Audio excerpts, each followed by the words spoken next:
The Baker's Man Collective presents. So I took a little road trip. I've been seeing a lot of dispensaries like promoted as having fire weed, and even some people at the shop talking about Oregon bud. So I was like, I'm gonna go experience it. I've had it, but I feel like you have to know the shops. In Washington, you got to know the vendors, but in Oregon, it's like finding the right shop to buy weed at. And I picked vertically integrated, right? Yeah. All right. So for those who don't know, vertically integrated, they grow their own weed, they sell their own weed in mix with other vendors, but the majority of the weed that they sell does come from in-house. Yeah. And that was so cool. So we pull up to this building. We're kind of concerned just because of what it looks like. It ends up being Archive Portland, and y'all should check it out. But wait. Like Archive Seed Bank? Archive?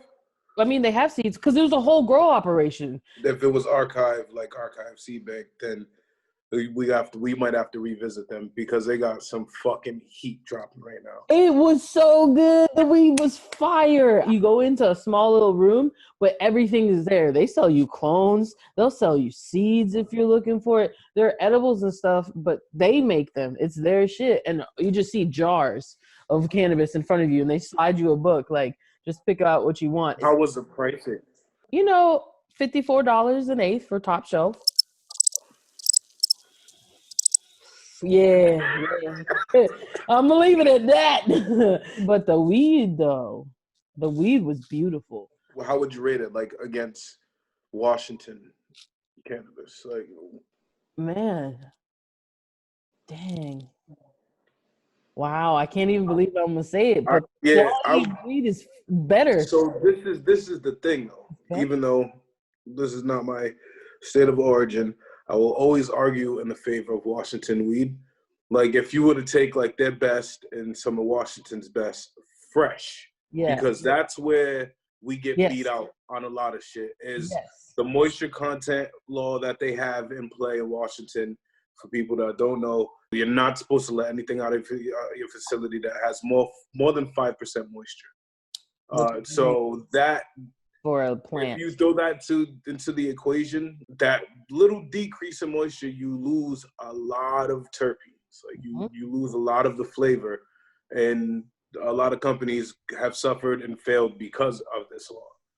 Okay, with that in mind, I'm gonna give it to you, Washington, because I know Washington weed is fire, especially if you know the person growing the weed. You know what I mean? You got to know when it drops at the shop, getting it quickly if you really want to get the most out of the weed that you buying on the shelves.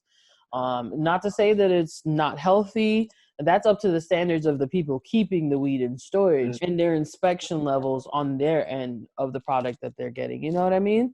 But Oregon had some fire weed, just overpriced for the fact that there's so much of it. Like, you have so much weed. Why is it 54 and eighth right there?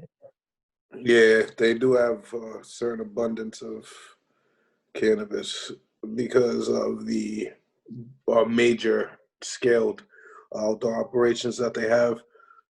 But it's one of those things. You get what you pay for. It's way more evident there than it is here because there are a lot of companies really shooting for that middle gap, those mid-price eighths, that mid-price product. So we're kind of spoiled here in Washington. Yes, very, very much so. We're spoiled, and we've got a addiction to be the most innovative. Like, what's the next thing we can do with this plant to give us an edge up because the competition is so fierce? So that was my trip to Oregon. That's all I had to say about the weed.